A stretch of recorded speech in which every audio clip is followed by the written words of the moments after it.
Los nuevos estudios de televisión española, situados en Prado del Rey. En julio de 1964 aquellos estudios eran lo más de lo más.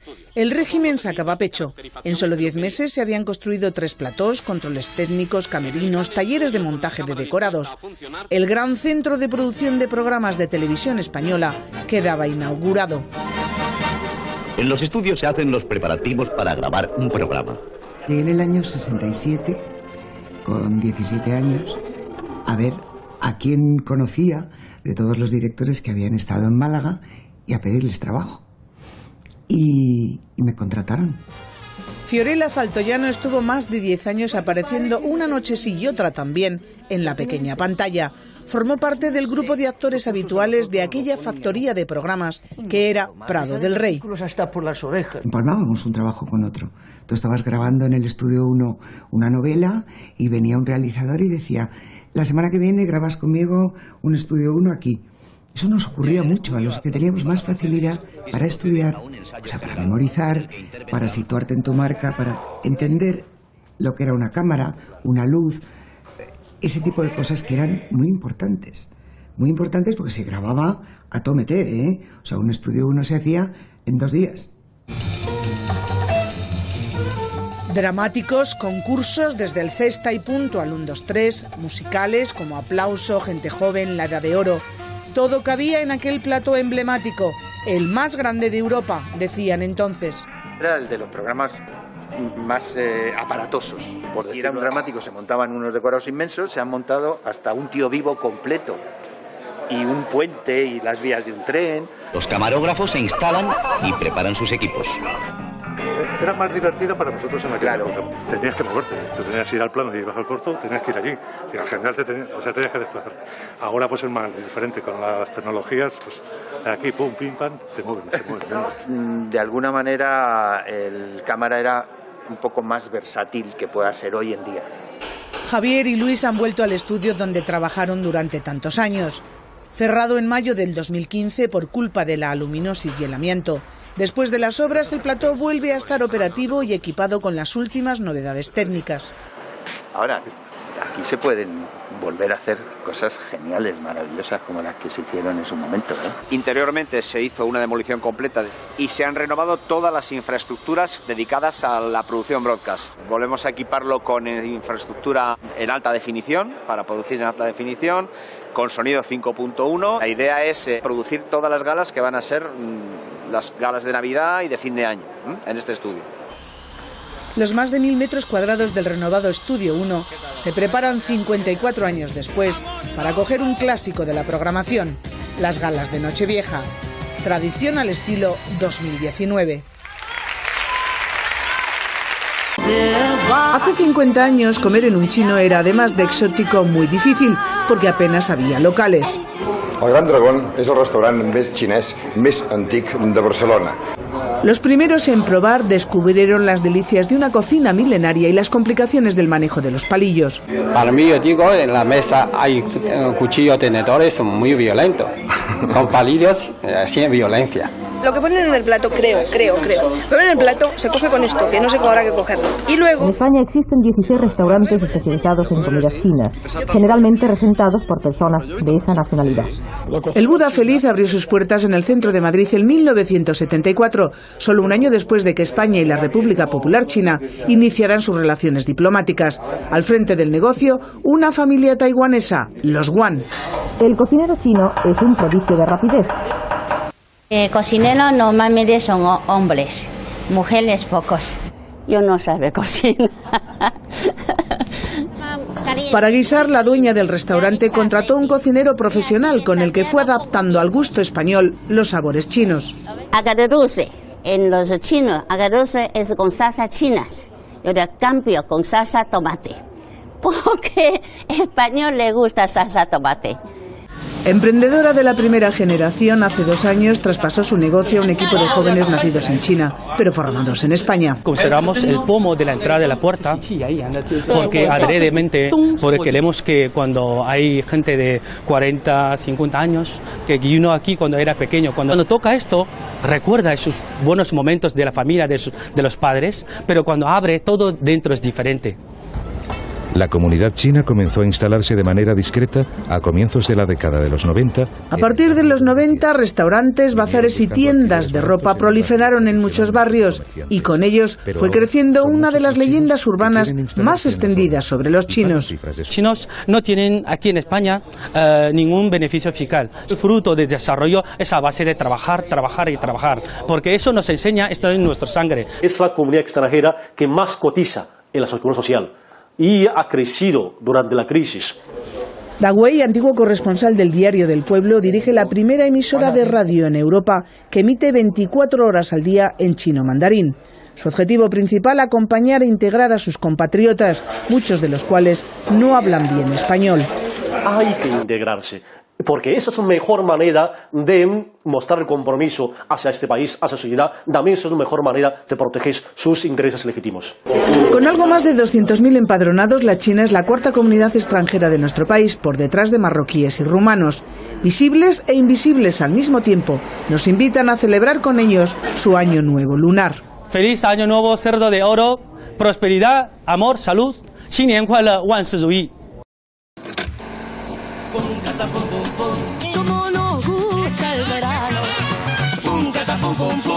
Precios baratos y artistas populares españoles como Camela.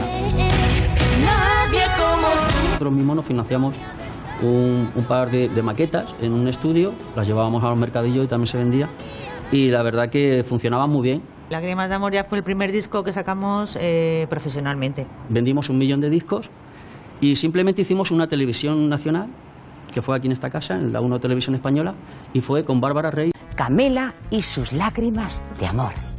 Sueño contigo, que ya sabes, sin tu cariño no me habría enamorado. No había expositor en ninguna gasolinera que Camela no estuviera. Porque va a ser negativo si las gasolineras también estaba Julio Iglesias y Shakira, ¿no? Y toda esta gente, o sea, negativo para nada. Las grandes compañías discográficas, esa vía de ventas, la tenían como un poco abandonada. Con nuestro fenómeno de ventas se dieron cuenta que dijeron, joder, si estos muchachos han vendido por aquí 1 millón, vamos a probar nosotros y vamos a meter también nuestros artistas por aquí. Muchos de aquellos cassettes son ediciones únicas que ahora la Biblioteca Nacional digitaliza para evitar su desaparición. Son soportes que se están perdiendo y degradando, y si no digitalizamos y extraemos el contenido de estos soportes, perderemos la memoria de nuestro tiempo, ¿no? Desde los años 60 en adelante. La biblioteca posee, por depósito legal, 160.000 cassettes, 3.400 cartuchos y 60.000 vídeos. Vamos a llegar a digitalizar pues en torno a unos 5.000 cassettes, más de 900 cartuchos y más de 5.000 cintas de vídeo. Es la foto sonora entre los 60 y los 90. La música que más escuchaba, pues eso, Peré, la rumba catalana, es la que más, las grecas, los chichos, Libre, libre quiero ser, quiero ser, quiero ser libre. Los chunguitos, Pues me he enamorado. Manolo Escobar, por supuesto. ¿Dónde estará mi carro? ¿Dónde estará mi carro? Todo lo que llamamos la canción española en esta época es lo que más se escucha porque se democratiza la música. Clásicos de las gasolineras que se conservan para la era digital, porque cada uno de ellos es El rey de la carretera. El abuelo fue picador allá en la mina. En Barruelo de Santullán llevan desde mediados del siglo XIX dedicándose a la minería. El hallazgo del carbón comenzó a cambiar la vida de sus gentes. Mi padre era minero, mis tíos mineros, nosotros somos 7 hermanos, y de los 7 hermanos quedé yo de minero. Miguel trabajó más de 40 años en un oficio duro, arriesgado, que solo se aprende dentro de la mina. El pozo calero, que tenía 460 metros verticales, Eso era un infierno, Se trabajaba de estajo, ¿entiende? Contra más metros harías, más cobrabas. Y incluso pues había esa picadilla. Yo soy buen minero, vos soy buen picador. Que después lo piensas un poco y ¿para qué? A lo largo de la historia, varias sociedades han explotado esta importante cuenca minera. Las explotaciones de esta cuenca minera vinculadas a los altos hornos de Vizcaya y a Renfe han sufrido todas las crisis del carbón. Cosa de familia ya, llevamos unas cuantas generaciones, mi abuelo, mi bisabuelo y mi padre, pues han sido siempre mineros de toda la vida, ¿no? Yo soy de familia minera, he oído siempre hablar de la mina, pero yo hasta que no entraba en la mina, o sea, es que no me imaginaba lo que era la mina.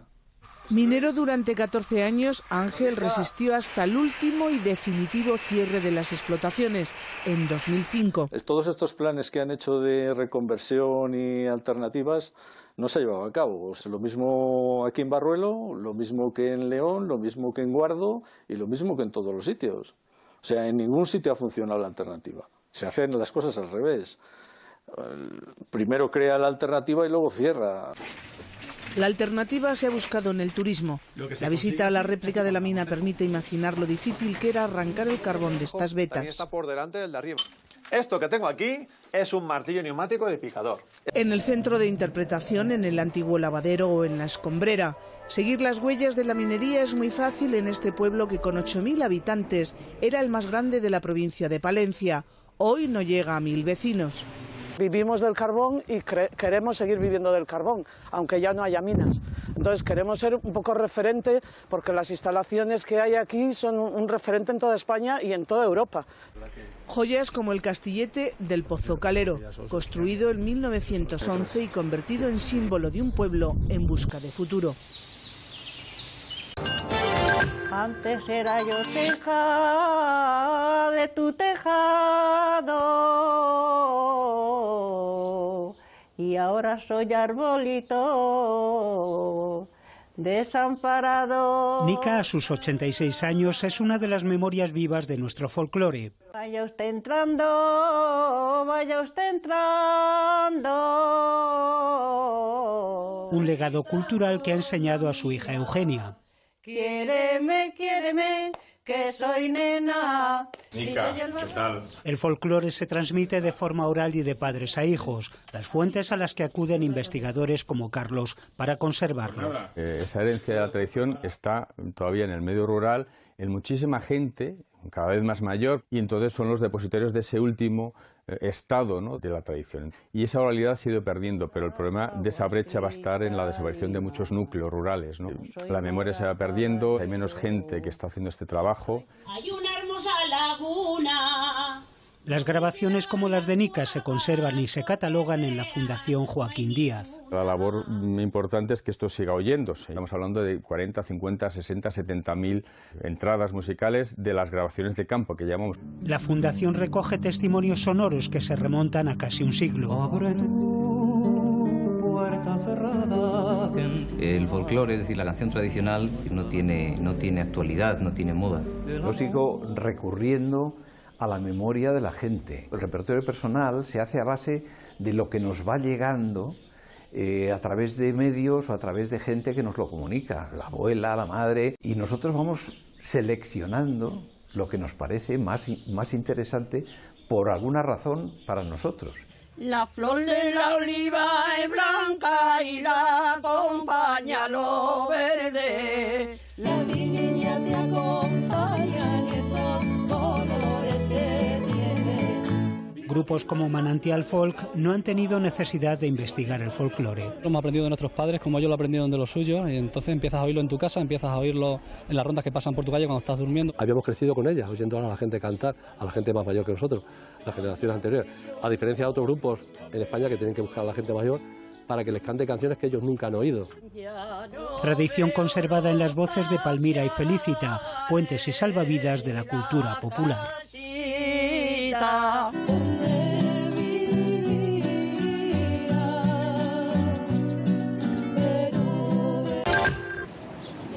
Primeros días de marzo en el centro de Palma. Turistas de todas las nacionalidades se mueven con normalidad. Los efectos del coronavirus empiezan a notarse. El problema del coronavirus ha hecho que 30 cruceros hayan solicitado poder hacer escala en Palma para evitar los puertos italianos. Nos lo cuenta Manel Domenech, miembro del colectivo ciudadano que exige una moratoria para los cruceros, reivindica la ciudad para los residentes y alerta de un modelo de negocio rentable a costa de los vecinos. Es falso que vivamos del turismo. Lo que ocurre realmente es que el turismo está viviendo de nosotros. Este modelo que tenemos lo que hace es ir expulsando sistemáticamente a los vecinos de la ciudad. Turismofobia, gentrificación, turistificación. Palabras nuevas que esta pandemia ha dejado antiguas. Hasta hace muy poco eran las únicas que ensombrecían la todopoderosa industria del turismo de masas. Los tour operators eligieron Mallorca. Parte importante de la isla empieza a estar en manos de extranjeros. Hace 30 o 40 años ya se decía lo mismo. Cuando planteamos proteger un espacio natural para evitar su degradación, ya se decía que íbamos en contra del turismo.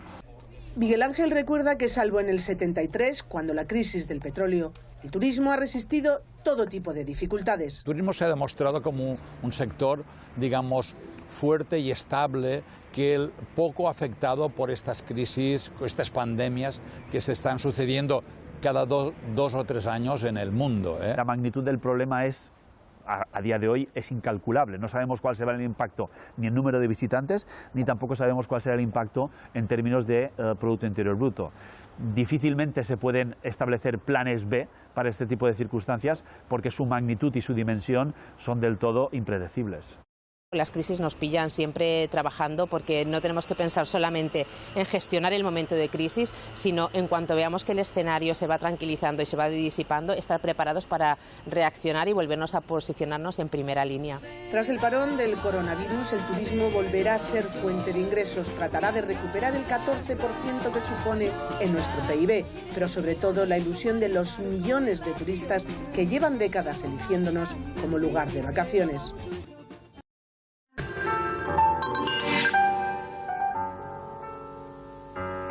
Me llamo Paco, nací en Madrid, estudié periodismo y de repente pues un día conocí a una gente que vivía en el campo y descubrí que todavía había lugares en los cuales se podía vivir un poco así con esa intensidad que yo buscaba y que no encontraba en una ciudad. Paco tenía 24 años cuando llegó a Aineto con otros 5 jóvenes a finales de la década de los 70. Nos metimos en una aldea que llevaba mucho tiempo abandonada, que no tenía luz, que no tenía agua y en un valle en el cual pues no conocíamos a nadie. Aquí seguimos, no es exactamente lo que queríamos, pero se aproxima. Después de 40 años encontramos a Paco delante de su casa en Aineto. Es uno de los 36 vecinos del pueblo. Y a lo largo de los años, pues bueno, hay agua corriente, hay teléfono, hay electricidad, hay internet, bastante buena conexión para lo que son las cosas. Y lo que es más extraordinario, hay escuela en funcionamiento. Una escuela unitaria en la que solo tenemos una clase y estamos todos los alumnos juntos. 8 alumnos de infantil y primaria de 4 a 11 años. Y los pequeños además se motivan mucho al ver a los mayores, aunque sean solo 1 año o 2 más mayores que ellos, porque quieren aprender todo lo que ellos ya saben. La vida sencilla de Aineto esconde lo excepcional. Aquí no existe la propiedad privada. Los habitantes han reconstruido las casas y las disfrutan gracias a un derecho de cesión administrativa. Solo la iglesia se ha quedado sin techo. Pues claro, no formaba parte de la cesión y con la iglesia cuando hemos ido a preguntarles, han dicho que si queremos que lo arreglemos, pero que cesión ellos no nos hacen ni cesión de uso ni nada, entonces como no nos fiamos mucho. Unos como Felipe viven de la fabricación de cerveza artesanal. Se alquila una casa rural perfectamente acondicionada y respetuosa con la arquitectura del Alto Aragón. Paco ejerce el oficio de periodista y traductor de libros desde casa. No me arrepiento de nada, en absoluto. Estoy muy satisfecho. Y la pena es que algo que yo creo que es posible y que no cuesta tanto, no vea que sale más como hongos por todas partes. Creo que después de 40 años ya nadie nos puede decir que esto sea un experimento de hippie. Aunque así les conocían por todo el valle, aquellos hippies de los 80 ofrecen hoy un proyecto consolidado de recuperación de vida rural. Al final no era ninguna utopía, solo se atrevieron a ser realistas y pedir lo imposible. Os va a buscar Val, venga, 1, 2 y 3, 4...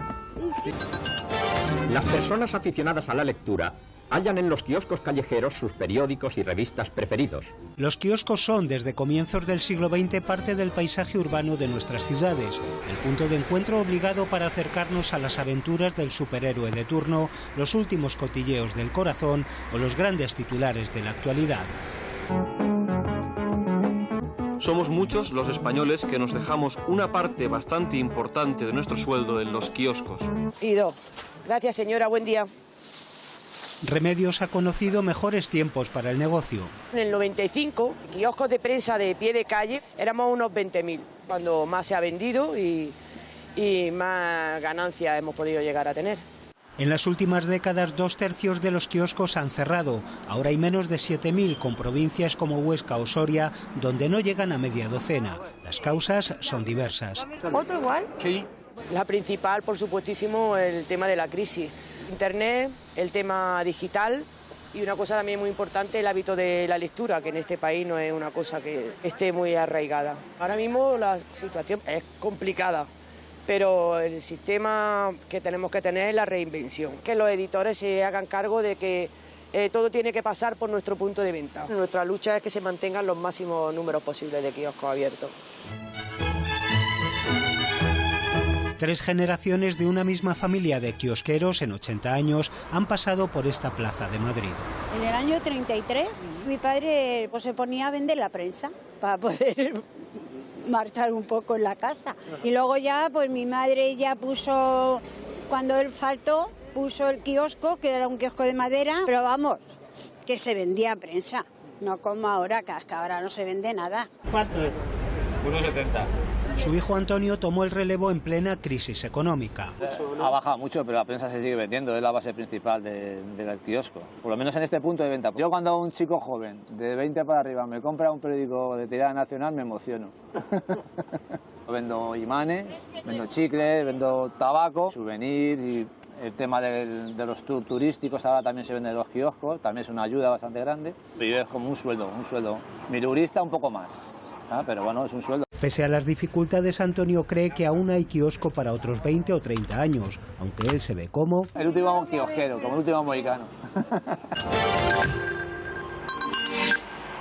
Tranquilízate, llegaremos en unos minutos. Me hace feliz la idea de que pronto estaremos en el pueblo. A la imaginaria Puebla Nueva del Rey Sancho viajaba puntualmente el autobús que conducía a Dionisio. ¡A la carretera, que es lo tuyo, eh! Una escena que reproducía la realidad cotidiana para muchos pueblos, la llegada del coche de línea que los comunicaba entre sí con las capitales. Un lugar imaginario como el Sagrillas de Cuéntame, uno de tantos pueblos que se vació entre los 50 y los 70. La casa de Gregorio y Aniceta ya está cerrada. Sagrillas es en realidad Arahuetes, localidad segoviana de 43 habitantes que ni siquiera tiene servicio de autobús. Pueblos cada vez con menos población y menos servicios, como estos del suroeste de Ávila. Están haciendo que muramos por inanición. Nos están quitando todos los servicios. Pues los de estos pueblos pasaba el autobús por aquí y lo cogían. Pero es que ahora pasa por aquí y lo tienen que ir a coger o a 10 kilómetros para allá o ayer para acá. Y está pasando por delante de tu puerta. No tiene ningún sentido. Hay que dar servicios. No somos ciudadanos de tercera. Un problema que surge con un simple cambio en la concesionaria del transporte. Ahora 2 empresas atraviesan estos pueblos, pero ninguna para. Desde hace más de 40 años siempre hemos tenido comunicación directa con Madrid. En agosto de 2018 cambia la concesión de los autobuses y ahora ya no pasan los autobuses de largo. Van directamente de Madrid a Piedrahíta. Tenemos que bajarnos del autobús, coger un billete y esperar media hora, 1 hora o el tiempo que sea hasta que nos traigan aquí a San Lorenzo de Tormes.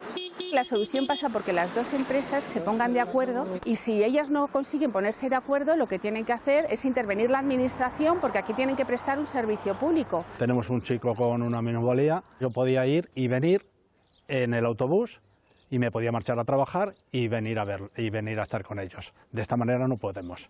Son los problemas a los que se enfrenta la escasa población de la España vacía. Esto se llama la paradoja de Mateo, se refiere a la parábola del Evangelio de Mateo en el que dice a quien tiene se le dará y a quien no tiene se le quitará lo poco que aún tiene, ¿no? Se aplica perfectamente a lo que está sucediendo en la España vacía con los servicios públicos y con el transporte pues muy en especial. Creo que hay una dejación de funciones por parte de la administración muy grave aquí, porque tendría la obligación de mantener y de obligar a los concesionarios de las líneas a que mantengan esas líneas que son vitales para la gente que vive allí. Coches de línea de ayer y hoy en carreteras como líneas de vida, imprescindibles para mantener el débil pulso de la España interior. El mundo se inquieta a esta hora, se levanta en protesta. 1968, para unos un año trágico, para otros mágico. El orden establecido tras la Segunda Guerra Mundial se tambalea. Los jóvenes toman las calles para exigir un mundo nuevo. Los estudiantes de Praga se sientan delante de los tanques para impedirles avanzar. A Viena han acudido periodistas del mundo entero. De aquella discreta apertura democrática en el este informa desde Viena la primera mujer corresponsal de Televisión Española. Desde Viena les ha informado Ana Isabel Cano. Fue caótico, fue lioso y sobre todo sorprendente. Yo mandé las crónicas que pude en ese momento y tuve mucho cuidado de que fuesen crónicas auténticas, porque sé que hubo algunas personas de otros países que mandaban crónicas mientras tomaban un café en el Café Central de Viena, que se está divinamente. La primavera de Praga, la gente estaba encantada, sobre todo la juventud. Estaba feliz con todos aquellos movimientos que además de refilón se recordaba todo lo que estaba pasando en Francia. Los disturbios estudiantiles en París. Si en Praga los tanques soviéticos acabaron con el socialismo de rostro humano, en París los estudiantes se esforzaban por encontrar la playa bajo los adoquines. Todas las luchas, el feminismo, el ecologismo, el antiimperialismo, el pacifismo, la lucha por los derechos civiles, todos nacen de mayo del 68. Ese es el primer año en la historia en donde el sujeto protagonista de la historia, que hasta aquel momento se decía que era la clase obrera y el proletariado y todas esas cosas, tiene que competir con otro nuevo sujeto revolucionario que son los jóvenes. Es decir, la consigna era lo que posiblemente llegó aquí, supongo, pero no se puede uno fiar de nadie más de 30 años, decía. El veterano periodista José María Carrascal era entonces el corresponsal del diario Pueblo en Nueva York.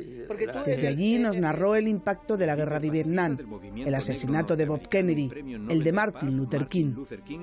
Muere de un disparo en Memphis. Se vio una escena, la Guardia Nacional, en las escalinatas del Capitolio, con fusiles a mediano, porque se decía Washington, como sabes, tiene una población negra muy superior a la blanca, que los negros iban a asaltar el Capitolio. El otoño del 68 tiñó de sangre la Plaza Mexicana de las Tres Culturas, 10 días antes de unos Juegos Olímpicos donde el Black Power se hizo presente. Nixon ganó las elecciones. Así se cerraba un año en el que pasó de todo. El republicano Richard Nixon vence en las elecciones más... El reloj japonés Citizen, arrojado desde considerable altura, resiste su terrible golpe sin sufrir alteración alguna. Citizen. La publicidad nos los mostraba resistentes a los golpes al agua o al propio paso del tiempo. El reloj del mundo actual. Pero por si la publicidad exageraba, ahí estaban los relojeros. En la Institución Sindical de Formación Profesional Virgen de la Merced de Barcelona se han inaugurado unos modernos talleres de relojería. Escuelas como la Merced formaban a los profesionales encargados de la buena marcha del tiempo. Un plantel de jóvenes profesionales saldrá de la escuela perfectamente formado y preparado en las modernas técnicas de la relojería. Ahora es la única superviviente de las escuelas de relojería que ofrece un título oficial. Ahora mismo estoy acabando de afinar un reloj de principios de 1800, inglés, que bueno, he terminado de restaurar aquí en la escuela. Listo para ser usado. Los alumnos llegan de todo el mundo. Soy de Armenia y hace 4 años que estoy aquí. Me gustan mucho relojes, estar en este mundo, desmontar, arreglar cosas de relojería. José y Javier son 2 generaciones de profesores de la escuela que creen en el futuro del reloj de manecillas y de la profesión. La base siempre es la misma, por lo tanto, si preparamos bien en ese mundo del reloj mecánico, siempre pueden encontrar trabajo en el mantenimiento, en la reparación y en la restauración. La juventud ha pasado a tener otros instrumentos, tipo smartwatch, tipo bandas deportivas, pero el reloj mecánico sigue demandándose porque es algo exclusivo, es algo que diferencia. El relojero debe sobrevivir porque todavía tenemos relojes para el rato. Y estos son los clientes del futuro, familiarizados ya desde el colegio con la hora, pero con diferentes preferencias. Yo soy de reloj digital. La aguja para mí es más complicado porque no veo los números bien. No me gusta llevar reloj, me parece incómodo. Cuando lo uso el de manecillas. Son los nietos de las generaciones que aprendieron el significado de las manecillas con la televisión. Entramos en la casa del reloj. Pepa Palau, Miguel Vila, Ahora te vas corriendo a ver la hora que es. Anda. Mercedes Ibáñez, Manolo Portillo, Maite Mainar Nuestro reloj hoy tiene las 3:30. o Paula Gardoqui y Pedro Meyer enseñaban la hora con juegos, poemas y canciones. Cara redonda, muchos números en ella. Me acompaña todo el rato y su nombre es el reloj. Y mientras que se tomaban el pan con nocilla o lo que fuera, pues veían la televisión y veían este tipo de programas a través de lo del reloj, por ejemplo, de cómo se movían las manecillas del reloj, etcétera, etcétera. Conseguimos que esos niños fueran aprendiendo cosas muy útiles. Muchos ya empezaban a saber la hora que era, el día de la semana, etcétera, etcétera. Esto era un programa original de la BBC y aquello pues gustó y lo pasábamos muy bien. Juegos, relojeros y relojes que nos recuerdan que nuestro tiempo empieza o que termina. Antes tenemos que despedirnos porque se nos ha hecho ya muy tarde. Adiós. Hasta mañana. En Madrid, doña Carmen Polo de Franco visita el 5º Salón de la Electrificación y recorre detenidamente los diversos stands. Como el resto de Europa, la España franquista de finales de los 70 vivía confiada con una energía segura y barata. Las empresas eléctricas han invertido el pasado año 38.582 millones de pesetas en centrales. Pero la primera gran crisis energética ocasionada por la guerra de los 6 días entre árabes e israelíes pone fin al petróleo barato. Hemos de importar el 74% de la energía primaria. Si lo quieren en pesetas, las importaciones de este año ascenderán a 270.000 millones. De ahí la expresión de que España no puede pagarlo. Utilice transporte público. No me voy a guardar alimentos aún calientes. Consejos de ahorro frente a la subida del petróleo, que arrastra también el coste de la electricidad. Me obliga a un consumo innecesario de energía. Pues yo creo que como todas las subidas así imprevistas, esto es horroroso, ¿eh? Es una salvajada y que además no estoy conforme. Hoy España no está preparado para ello. Opiniones que no han cambiado en 40 años. El coste muy caro. Claro. El precio que tiene no es el adecuado. Las mismas quejas y dudas que recogía un programa pionero 35 millones de españoles y que trasladaba a la administración. Que conste también que hemos obtenido el burocrático silencio administrativo por respuesta. Por lo tanto, mal podemos informar sin información. Mal podemos orientar en estas cosas del consumo si no estamos orientados. Mal podemos defender así, indefensos. Esto fue el programa, control de precios, control de calidades también. O sea, se controló no solamente el precio de la luz o el precio del agua, sino la propia calidad del agua. Alfredo Amestoy recuerda así aquel espacio y sigue mostrándose crítico con las conductas de consumo. El programa del consumo hizo mucho bien, sobre todo mentalizó. Y por supuesto creo que no se ha avanzado nada porque sigue habiendo fraudes descarados y por supuesto nadie está de acuerdo a las normas, nadie responde a la ética, nadie responde al precio que pagamos. Para dar respuestas al consumidor, otros programas tomaron el relevo en los 80. Y junto a los precios, el recibo de la luz fue otro de los misterios que intentaron desvelar. Y hay una clave de referencia con muchos números. Este es el precio del término de potencia correspondiente a esta tarifa. ¿Entiende el recibo de la luz? Nada. Muy complicado, claro que sí. Lo único que tienen que hacer es poner los números como deben de ponerlos. Una cosa es que lo revise y otra cosa es que muchas veces lo entienda. Entre muchas cosas, porque ponen lo que quieren para mí. La factura, incluso aunque se ha hecho un esfuerzo para homogeneizar, es más complicada, si cabe, que en esos años. Sombras para los consumidores sobre las que nadie ha sido capaz de echar luz en los últimos 40 años. Oh, otra vez se han fundido los plomos. Esta es la celda del depósito carcelario de Arcos de la Frontera, donde se encuentra desde el pasado día 21 Antonio Ruiz Soler. Antonio el bailarín. La celda. En 1974, Antonio el bailarín, una leyenda del baile flamenco, cumplía condena de 2 meses de arresto por blasfemar en público durante un rodaje. Yo no sé por qué, me puse muy nervioso porque veía que las navidades se nos echaban encima y que todo el mundo estaba deseando de terminar la película y me salió una palabra que jamás digo y que jamás volveré a decir y que no está en mi ánimo nunca de decir nada de semejante. Lo que sucedió nos remonta a finales de 1972. En los escenarios naturales de Arcos de la Frontera, todo Arcos estaba patas arriba durante el rodaje de la película El sombrero de tres picos, dirigido por el famoso Valerio Lázarov. Esta nueva versión del sombrero de tres picos promete ser una auténtica delicia. Delicia prometía ser, pero el rodaje fue complicado y tenso.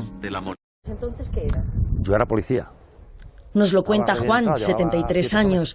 Entonces estrenaba como policía local en Arcos de la Frontera y recuerda la enorme expectación en todo el pueblo, los nervios de Antonio el bailarín. Tuve que repetir la cena varias veces y ya una vez pues, se cabreó y dijo, me cago en los muertos de Cristo, no sé qué.